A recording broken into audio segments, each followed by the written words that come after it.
Eles tinham os maiores exércitos do planeta. Exércitos capazes de destruir cidades inteiras, conquistar impérios e mudar o rumo da história. Napoleão Bonaparte e Adolf Hitler, dois nomes que simbolizam ambição, poder e conquista. Mas o que quase ninguém esperava é que ambos seriam derrotados pelo mesmo inimigo. Um inimigo sem rosto, sem exército e sem piedade. Um inimigo que não dispara balas, mas congela sonhos.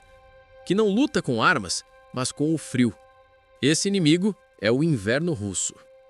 Tudo começa em 1812, quando Napoleão Bonaparte, o homem que dominava quase toda a Europa, decide invadir a Rússia. Ele acreditava ser invencível.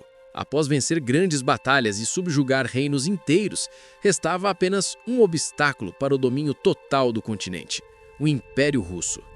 Com um exército colossal de mais de 600 mil soldados, ele atravessou a fronteira, confiante de que a guerra terminaria em poucas semanas. O plano era rápido, direto e devastador. Mas o czar Alexandre I tinha outra estratégia. Em vez de enfrentar os franceses em campo aberto, os russos começaram a recuar, queimando tudo o que deixavam para trás: cidades, plantações, celeiros, depósitos de comida. Era a chamada tática da terra arrasada, que deixava o inimigo sem recursos e sem abrigo. Os soldados franceses avançavam, acreditando que estavam vencendo. Mas a cada quilômetro, o terreno se tornava mais hostil. A fome começou a aparecer, as linhas de suprimento se alongavam demais. E o que Napoleão não percebeu foi que quanto mais avançava, mais longe ficava de qualquer chance de voltar. Quando finalmente chegou a Moscou, encontrou uma cidade em chamas. Os russos a haviam incendiado antes de recuar.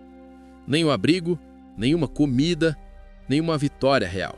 Apenas fumaça, destruição e o prenúncio do desastre. E então, o verdadeiro inimigo apareceu: o inverno russo. O frio caiu como uma maldição. Temperaturas de até menos 30 graus transformaram o chão em gelo e os soldados em estátuas vivas.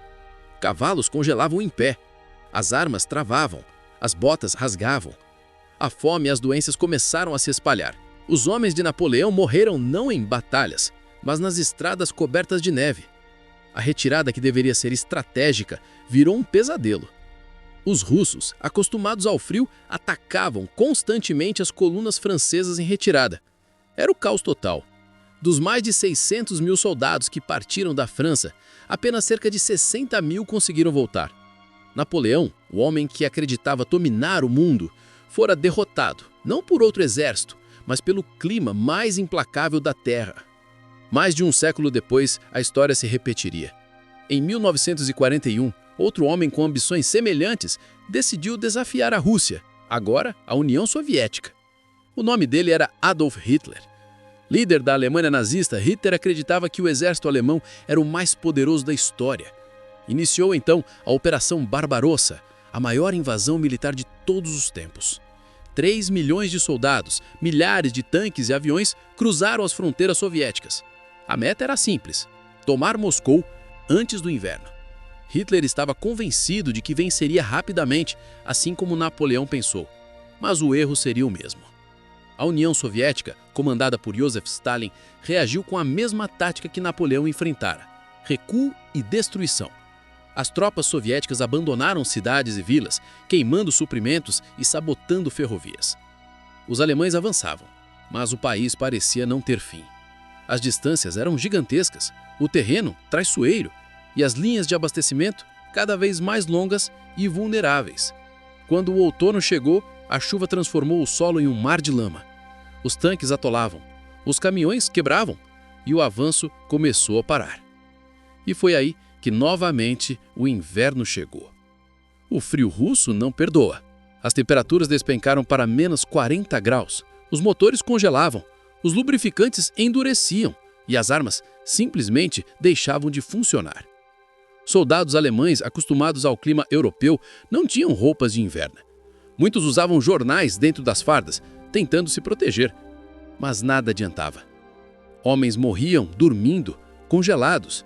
Outros perdiam dedos e pés por causa da gangrena. E enquanto os alemães congelavam, os soviéticos se reorganizavam. As fábricas de guerra haviam sido transportadas para o leste, longe do alcance inimigo, e agora produziam armas em ritmo frenético. No inverno de 1942, a cidade de Stalingrado se tornou o símbolo da resistência. Os combates eram brutais, casa por casa, rua por rua. Os alemães ficaram cercados, sem comida, sem combustível e sem esperança. O frio novamente fez o que os exércitos sozinhos não conseguiam: destruir o inimigo. Quando o exército nazista finalmente se rendeu, mais de 800 mil soldados haviam morrido.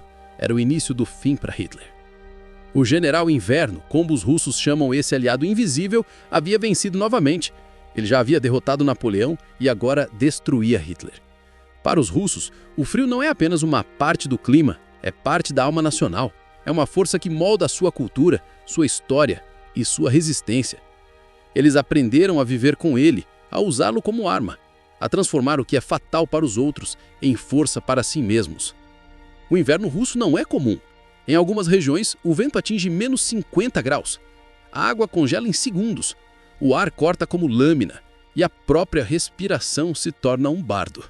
É um ambiente onde o tempo parece parar e qualquer exército que não estiver preparado está condenado.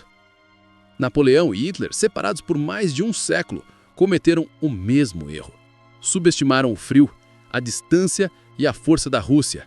Acharam que podiam vencer apenas com o poder militar, ignorando a geografia e o clima. Mas a Rússia não se conquista facilmente. É um país gigantesco, resistente e impiedoso com invasores. Lá, o inimigo não é apenas o exército, é a própria natureza.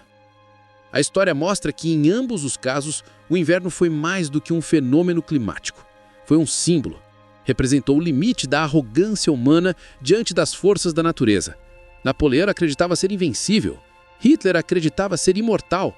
E ambos descobriram que, diante do frio da Rússia, todos são iguais. O general Inverno continua vivo na memória dos russos. Ele é lembrado não como um mito, mas como o guardião da nação. Um inimigo invisível que aparece quando o país mais precisa. Um lembrete de que, às vezes, a força mais poderosa do mundo não vem de armas, nem de homens, vem da natureza. No fim, o frio venceu e o mundo aprendeu, mais de uma vez, que nenhum império é grande o bastante para derrotar o inverno russo. E você, acha que se o inverno não tivesse interferido, algum deles teria vencido a Rússia? Comenta aqui embaixo. Quero saber a sua opinião.